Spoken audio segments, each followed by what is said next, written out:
While embracing my crying son, I heard the sound of screeching brakes and something colliding.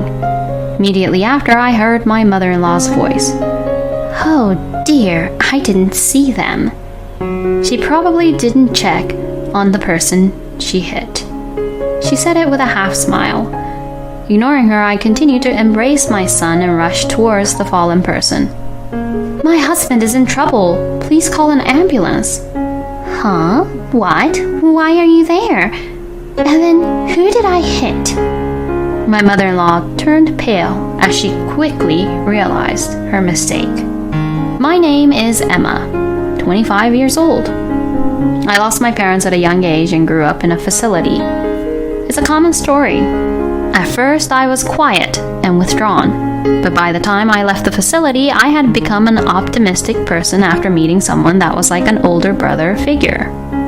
After graduating from high school, I aimed to become a full-time employee while working part-time at a restaurant. And due to the labor shortage and with my hard work recognized, I was able to become a full-time employee within a year. Despite long working hours, I enjoyed my job. Then, my husband Liam joined the company as a junior colleague. Liam has switched careers from another industry, so I was unsure how to interact with him as a senior colleague. He sensed that and listened attentively to me, expressing his gratitude. "Emma, your explanations are thorough and easy to understand. Thank you for everything." I was strongly attracted to Liam, who treated me with kindness and respect without displaying any negative attitude towards me despite being 10 years younger. When Liam proposed the relationship, despite concerns from those around us, I gave my consent, and we began dating. "You're only 22 years old, and you may have many things you want to do, but I'm already 32, right? I do respect your opinion, but if you're okay with it, Emma, I want to spend more time with you." I immediately accepted Liam's marriage proposal, as he even showed concern for me during the proposal. Above all, having lost my family at a young age, I had a strong longing for a family. I wanted to create a happy home together with him. That's what I had in mind. However, I grew up in an institution. As a result, I have faced various hardships because of it. Liam's parents divorced when he was young. Since then, it seems he has had no contact with his father. As a result, Liam's mother raised him single-handedly. I was very worried that Liam's mother, who had lived with him as a single mother, would object to his marriage to someone like me, who had grown up in an institution. "Oh my, you're such an adorable young lady. Your eyes are so round and your skin is beautiful." "I'm Emma. I've heard about you from Liam. He mentioned that you grew up in an institution." "Ah, yes." I instinctively tensed up. I thought it was going to be a failure after all. "Oh no, don't make that face. It's alright, it's alright. It's perfect." "Huh? It's perfect?" The way my mother-in-law said it bothered me a little. "Oh, Mom, you've always wanted a cute daughter, right?" Liam stepped in to support me. "That's right. I've always wanted a daughter." I somehow felt like I was being deceived. But more than that, I was happy that I was accepted without any problems and allowed to get married. "From now on, we're a family of 3. Saying that, Liam patted my shoulder from behind. "Yes, that's right. Emma, when are you moving here?" "Huh? Here?" "Oh, we haven't talked about living together yet." With a casual tone as if he had just forgotten to buy bread, Liam spoke. I couldn't help but feel a sense of discomfort, but in front of my newly approved mother-in-law, I couldn't get angry or firmly refuse. I remained silent, unable to say anything. "In this town, it's common for the eldest son's wife to live together with a family." "I'm sorry for not explaining, but Emma, you're okay with it, right? You've lived with other people in the facility, and despite the constant coming and going, everyone got along well. You even took care of everyone, right?" "Well, but, Huh? Don't you like it? Don't you want to get married? You want to become part of my family, don't you?" faced with Liam speaking in a slightly intimidating tone, I couldn't refuse. And so we began our cohabitation after getting married. At first, things were going well, and I collaborated with my mother-in-law and Liam in doing household chores, managing to balance family and work successfully. However, after 6 months, both my mother-in-law's and Liam's attitudes started to change. Haven't you had a baby yet? You're so young, it's a shame you can't conceive. What do you mean?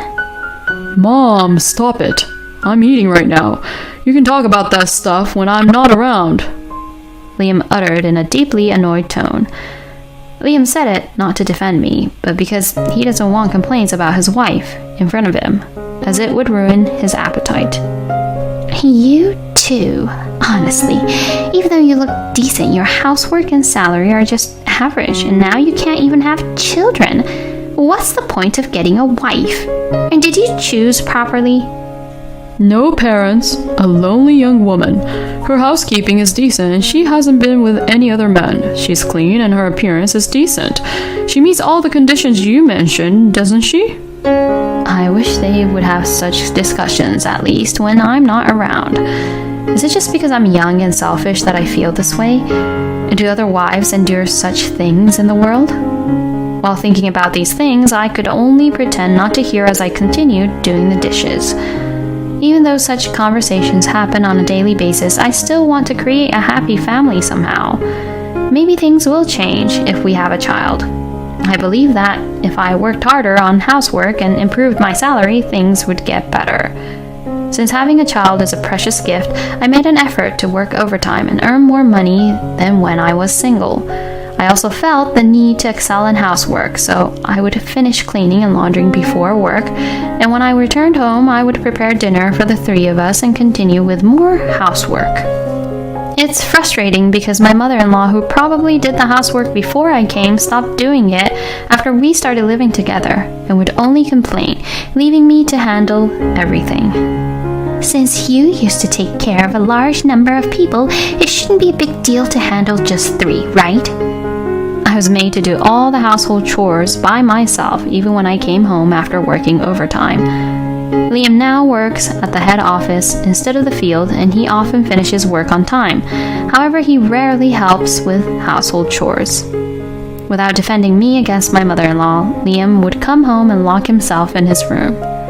Apart from meals, he would put on headphones and play online games, so there was hardly any conversation between us as a married couple. However, my mother-in-law continued to control everything, and on the days when she gave instructions, he would reluctantly come out of his room and spend time in my bedroom.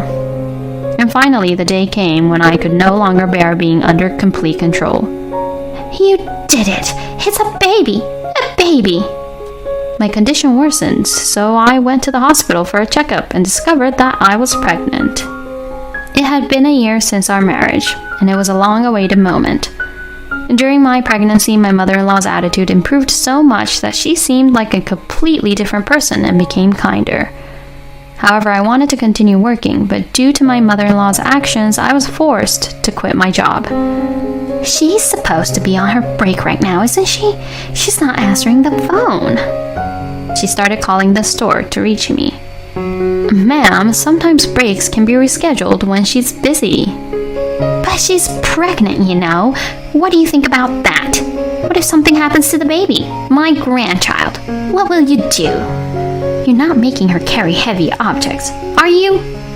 During my work, I receive calls like this multiple times a day. The store manager expressed concern for me, but mentioned that it was causing disruption to the tasks of other employees. I apologize for causing any inconvenience. I hate to put it this way, but as far as your mother-in-law goes, are things going well with Liam? The store manager, being a woman, was one of the people who expressed concern when I announced my marriage to Liam.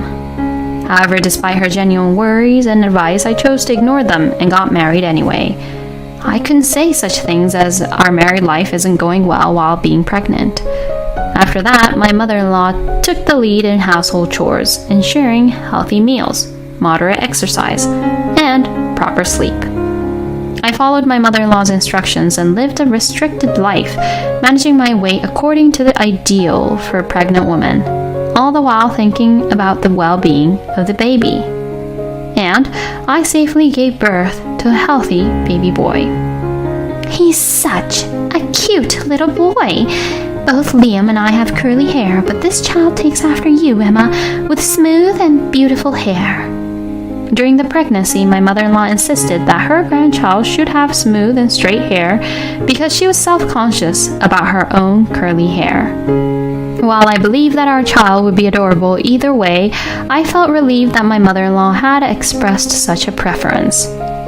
I was anxious about her reaction. Oh, how about the name Marlon? It sounds nice, doesn't it? Huh? I actually had another name in mind. What? It's my grandchild, you know. Plus, it's the name of my favorite actor. It's a handsome name, isn't it? And naming a child based on such reasons? I glanced at Liam, who was playing games on his phone with little interest in our newborn son, in the corner of the hospital room. Liam noticed my gaze, but quickly averted his eyes. Since Mom will take care of him, why not choose a name that Mom likes? I couldn't believe my ears. Mom will raise him. I will raise him myself. He's my child. I know, right? It's a cool name, isn't it? What is this person talking about? As my mother-in-law was soothing our son, she referred to me as this person. But indeed, he is my son, whom I gave birth to and suffered for. I wanted to have the authority to decide his name. Even though my job has been taken away and our family is far from ideal at the moment, I thought this was something I couldn't compromise on. But it's not like that. I'm supporting you and Liam is working for us. You were able to have this child and have a life, right? Your own husband is telling you to obey your mother-in-law, so keep quiet. In the face of my resistance, my mother-in-law spoke strongly. That's right. Don't cause trouble. If you want to be with our son, just follow along. In the private room, with only the three of us, being criticized by two people, and faced with the threat that I had to obey if I wanted to stay together, I couldn't resist any further. And after being discharged from the hospital, just as Liam had said, the household chores became my responsibility, while my mother-in-law took charge of childcare, creating a completely reversed dynamic. However, my mother-in-law's childcare principles were based on outdated ideas, and she seemed to have a preference against feeding the baby with formula milk. So when my son was hungry, she resentfully let me hold him. They say it's better to breastfeed for at least 6 months.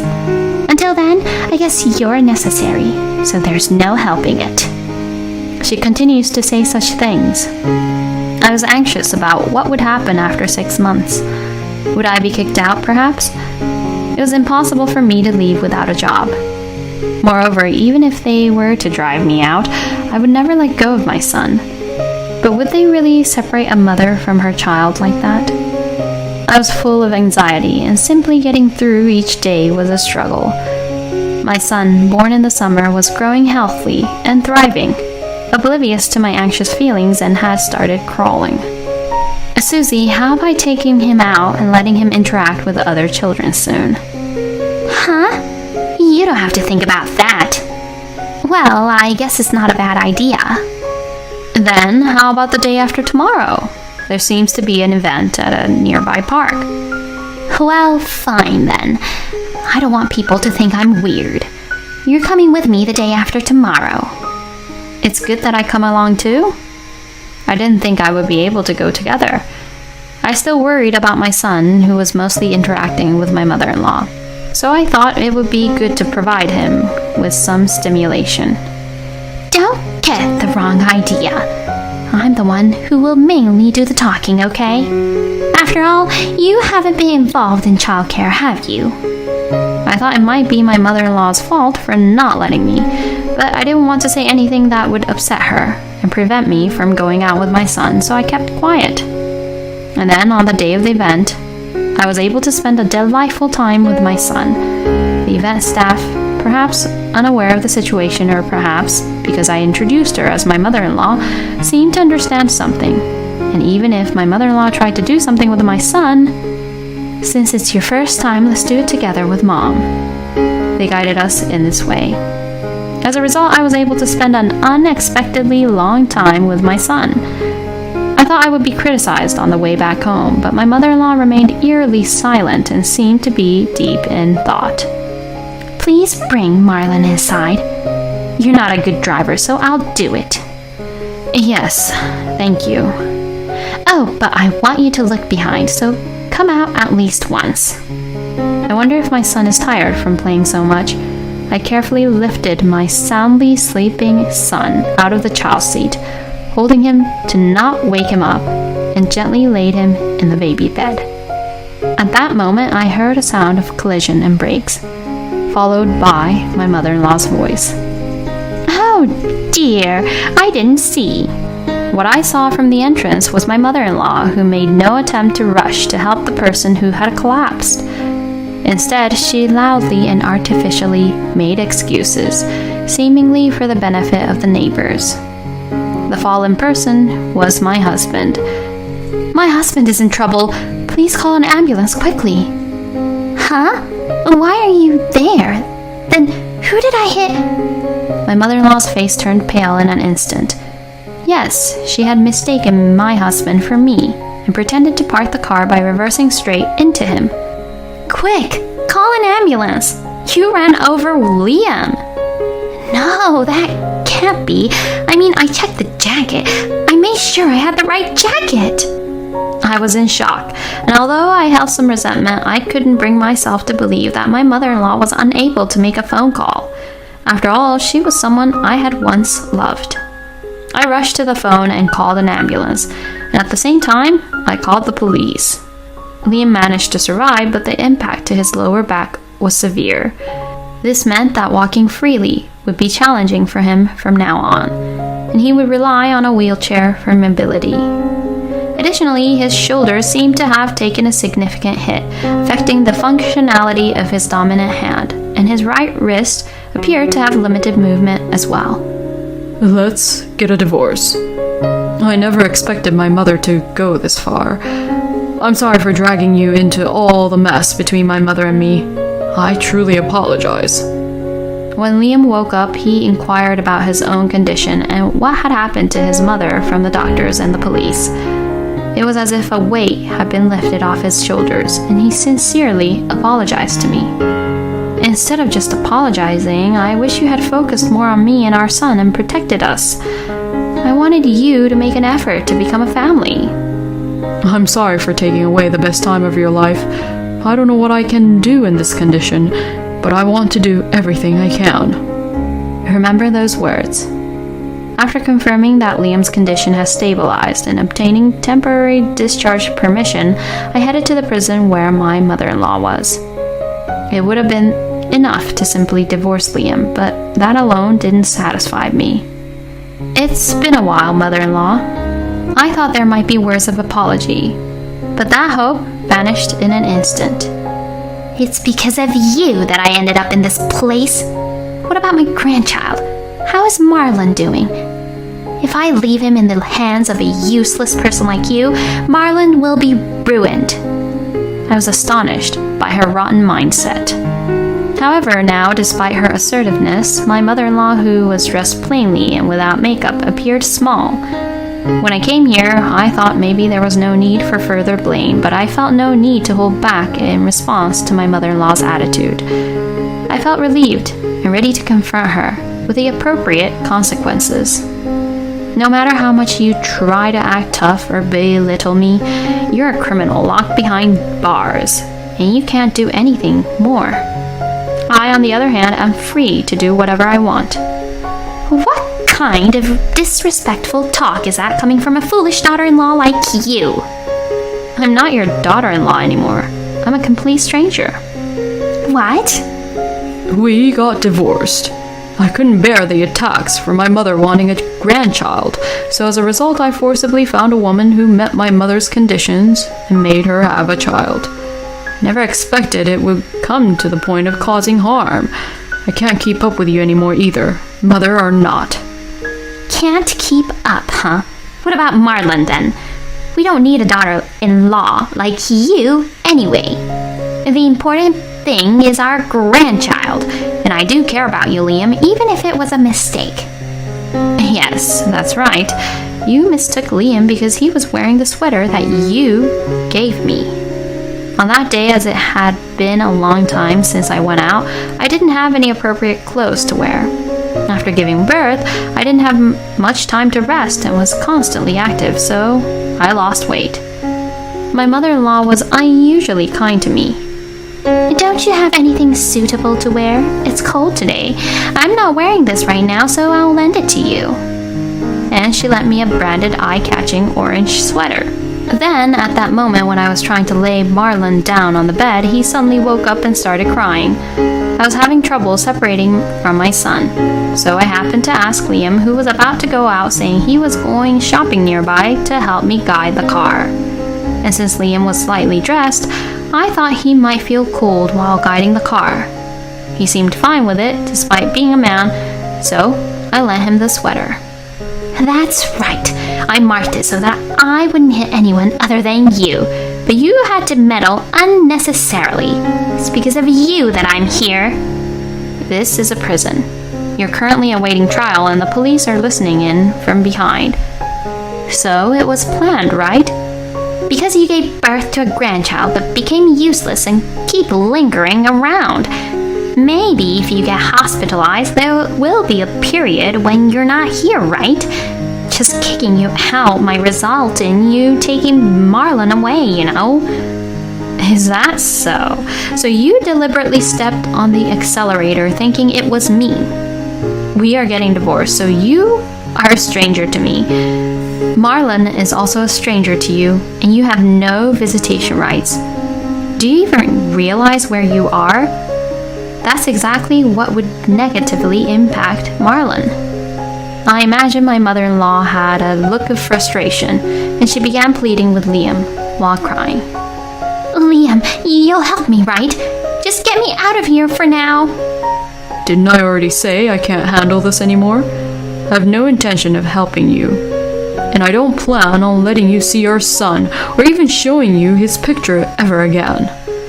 No! No! Susie pounded on the partition window of the visitation room and screamed, but we ignored her and left the room. Meanwhile, behind us, the correctional officer's angry shouts echoed, and we could hear someone being taken away, screaming. Liam's face twisted slightly, but I felt a sense of relief. I would no longer be troubled by my mother-in-law. Liam promised to pay both alimony and child support. It seems that his dominant hand can move, but his favorite game requires the use of both hands, so everything he invested in it, including in-app purchases, seems to have been in vain. He says he can never do it again. He pleaded with the company to somehow let him stay, explaining that even in a wheelchair with only one hand, he would still be able to do computer work. The company, understanding his situation, agreed to keep employing him, albeit with a reduced salary. Now I decided to return to work. It seems that this story was conveyed to the female manager through someone related to Liam. Because it also concerns your son, I would like you to contact me, even if it's after you've calmed down. I've been concerned about it all this time, but I couldn't do anything. And this time, I really want you to rely on me. She says so, and promised to rehire me. And now the families in the facility who were like older brothers to me have kindly allowed me to stay until things settle down, and I am preparing for a fresh start. This time, I'm determined to express my aspirations, protect what's important to me, and live a fulfilling life while maintaining open and effective communication with others. I'll cherish those invaluable elements every step of the way.